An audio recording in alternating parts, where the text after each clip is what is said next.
Am I the a-hole for saying if dad's affair partner needs more help, it should come from her kids because I don't care about what happens to her?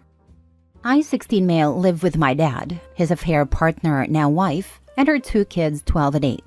I have an older sister, 19 female, who's in college. What happened is that 4 years ago, my parents divorced because my mom, my sister, and I found out my dad was cheating.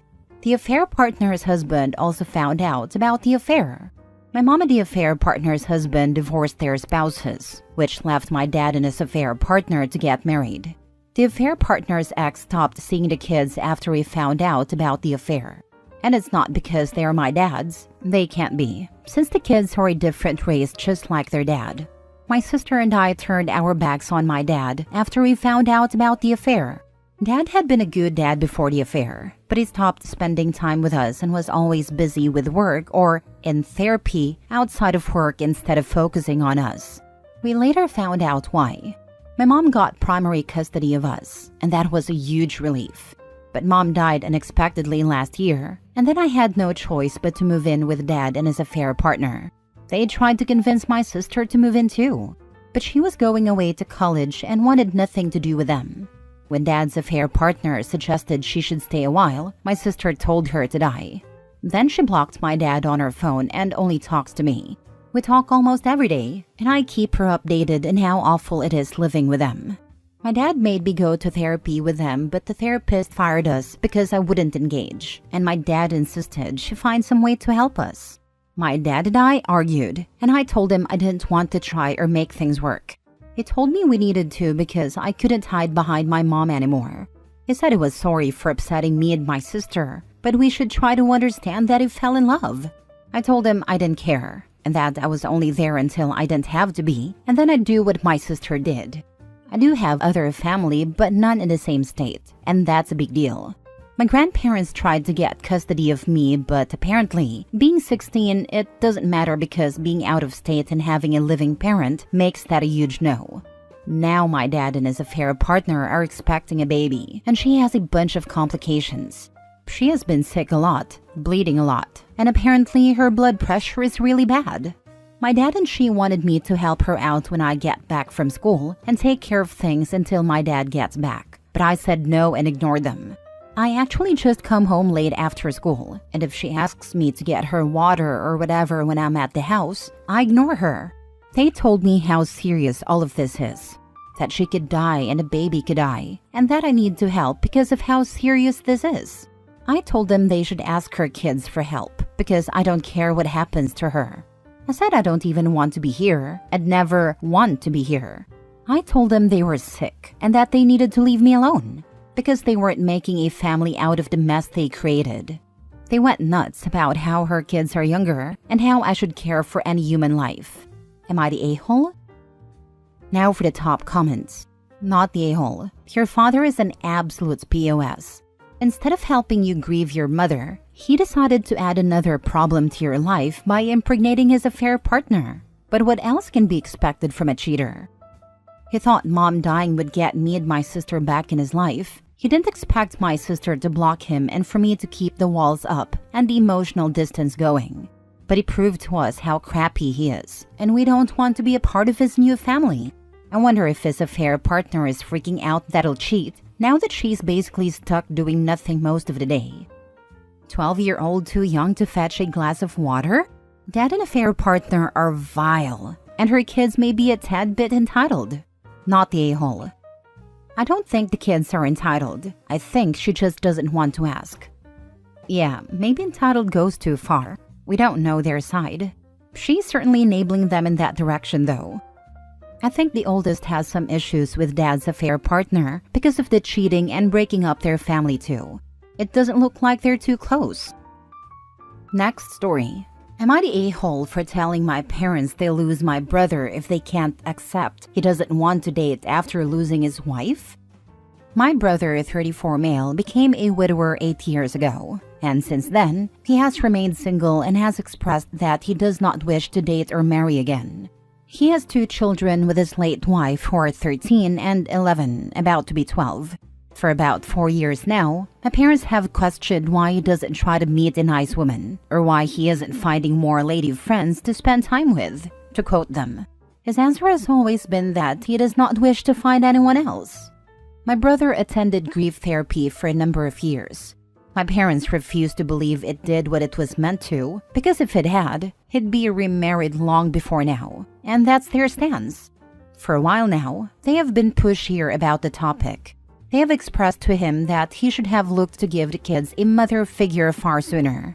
And they told him all the reasons he should have remarried, including the fact that he and his late wife had wanted 5 kids, and that he has 2 but could have more with another wife.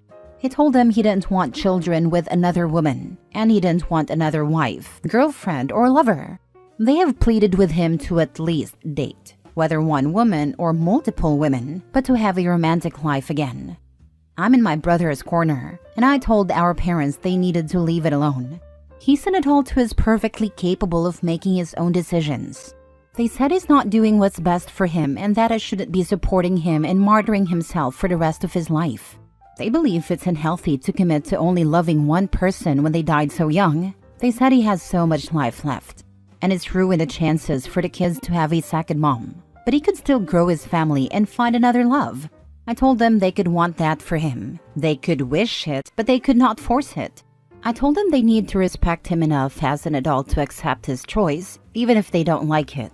And I reminded them that things could change in the future, but it wouldn't be right to force it and could cause more pain for him and a partner. After a particularly nasty fight when they pushed him, he said it'd be taking some time and that he didn't want to hear from them unless it was an apology. Once my brother was gone, I told our parents they were pushing him away. They started to argue, but I didn't let them finish. I told them I know they love my brother and that they want what they think is best for him, but he disagrees about what's best for him. And I pointed out yet again that he's an adult. I said that if they keep pushing the topic, they will lose him. He will pull away forever, and he won't accept an apology or give them a second chance. He will shut the door and refuse to see them because they will not let it go. I told them that he tries to change the topic so it doesn't end in a fight, but they always bring it back. That he has tried walking away, but they follow. I told them the next logical step is that he'll stop speaking to them, and I asked them if that was really what they wanted. My parents said the way I framed things made it sound as though I wanted him to stop speaking to them. They said it sounded like I'd encourage it, and they said it doesn't allow for their love and concern for him being alone. Am I the a-hole? Good on you both for shutting down your parents. As much as they might mean well, their insistence that the kids need a mother sounds more like they're concerned about what other people think of the family dynamic, rather than what's actually best for them. If anything, having kids should make someone much more particular about who and when they start dating. Your brother shouldn't feel pressured to bring anyone into their lives just for the sake of it, even when he does feel ready, which could be soon or could be never. Not the a-hole. I don't think this is about concern over other people's opinions. At least they have never expressed anything close to that. They just feel the 3 of them would be happier if my brother had found someone and the kids had a mother figure in the home with them. That's what they believe would be better. They don't see how it could be far worse overall. So really, I think they're just projecting what they feel onto my brother. They're so focused on getting your brother to find a mother figure for the kids. But have they ever spoken to the children to get their opinion on the matter? They may not even want a mother figure and might be happy with how things are right now. Or is it also a case of screw their feelings? We know what's best for everyone. They haven't spoken to the kids, but I know from conversations that they don't want another mom. The topic was brought up because of things kids said at school that bothered them, and they admitted they didn't want another mom. They hate the idea of someone trying to take their mom's place like that. Next story. Am I the a-hole for saying this to a woman who wished death on my kids? I, 30 female, have been married to my husband, 29 male, for 3 years, and we've been together for 9 years in total. We share 2 beautiful kids, 3 female and 7 male, and he has a child from his previous relationship, 11 male. That's where the issues lies. 11 male's mother is a heinous human being. When she found out I was pregnant with my son, she took the son she shares with my husband, cut all contact, and told my husband that since he had a new child on the way, he should just focus on that instead of their child together. She went missing with the child for 3 months and was found by our PI in Texas, where she was summoned for a court hearing regarding custody. She was granted 40% custody, and my husband was granted 60% custody and physical custody, meaning wherever dad lives, the child will go to school in that district. All the while, she was verbally harassing me and blaming me for having to go to court, saying I wanted her son so bad. That is the farthest from the truth. Fast forward and I get pregnant with my daughter. Her verbal abuse has not stopped. She and I had words because I told her she needed to leave us alone and stop harassing us. She wished death on my, at the time, unborn daughter and called my son stupid because he has autism. I was recording the conversation so I wouldn't lose my temper, and I was 7 months pregnant. At a time in 2020, she met a financially stable man, 34 male, with 3 daughters. She started going on lavish vacations, and suddenly we were broke, bitter, jealous, and miserable. Because we couldn't live like her, simply because my husband asked for help with her son's medical payments as stated in the court order.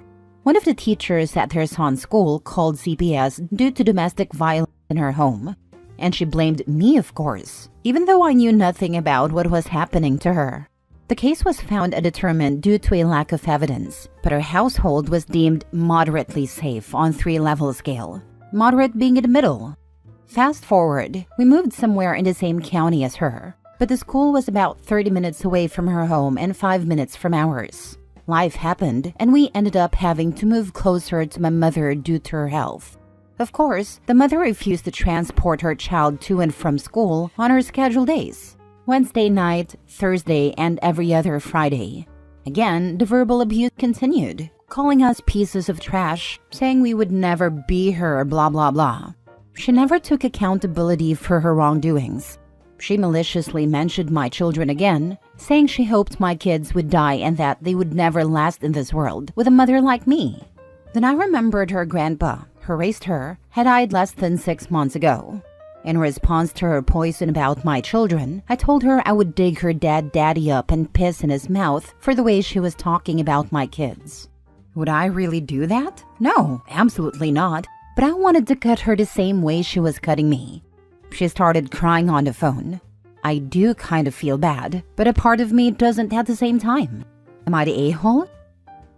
Now for the comments. No, definitely not the a-hole. You definitely wouldn't be doing that.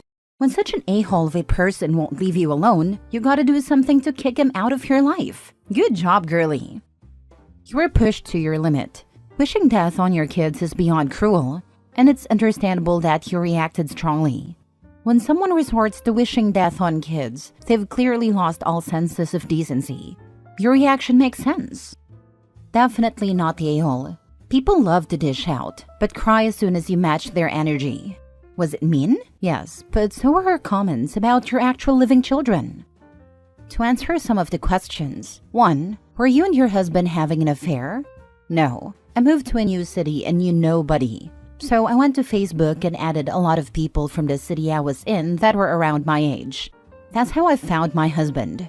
I never knew any of them existed prior to being with him. 2. Courts or police? Yes, there is an open custody case, and we are waiting for the day to arrive. Yes, there is an open lawsuit I have against her. Yes, it involves 9 to 10 years worth of documentation. 3. Where is your husband? My husband is here. He works 12-hour shifts, and we deal with these things together. When I'm on the phone with her, he is in the room responding as well. The mother does not want to go back to court. She has stated this many times. She's trying to fight for a way to cease and desist. 4. Why respond to her at all? How else am I supposed to get documentation to show her craziness to the courts and prove she's unstable? Patience is key, but yes, it does come at a price. 5. Why stoop to her level at all? I'm typically not a vengeful person. I'm very nonchalant and laid back. I don't like fighting or arguing. But what I don't like more is abuse toward children. I saw red. I apologize. I know what I said wasn't right. But if someone said that about your child or children, how would you react? Last story. Am I the a-hole for supporting my friend who unalived a man? I'm having an argument within my friend group and I'm basically being told I'm sick in the head. Long story short, I have a friend I went to college with and have stayed casual friends with for about 12 years. He's not a part of my immediate friend group, but we talked every now and then. I mainly saw him every time I went to the doctor's, which isn't very often since he worked there and had talked to him. I'd call him Jeff for the sake of this story. Jeff shot his sister's boyfriend in the face. He did this because he found out his sister's boyfriend was essaying his 6-year-old daughter. His sister was responsible for babysitting his daughter while he was at work, and that's when the essay was occurring. Jeff found out because his daughter told him. Jeff then, probably without thinking and in a fit of rage, called his sister and asked her to have her boyfriend come outside with his daughter's Nintendo Switch, which he had left her that day. Jeff then offed him in the alley. I don't think Jeff is wrong. I don't blame Jeff for what he did, and I don't look at him as an evil person. I don't have any sympathy for his sister's boyfriend. I support Jeff. My friends think that I don't have morals because Jeff is a murderer.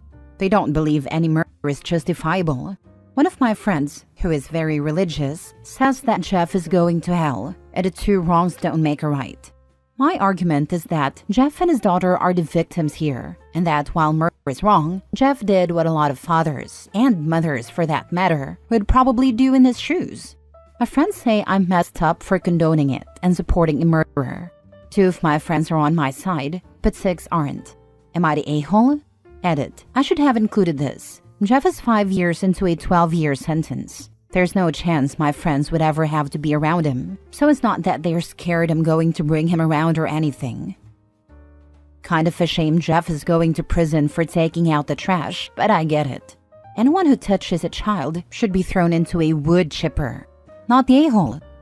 I'm hoping he can get out early. That's the only sad part of this, missing out on seeing his little girl grow up.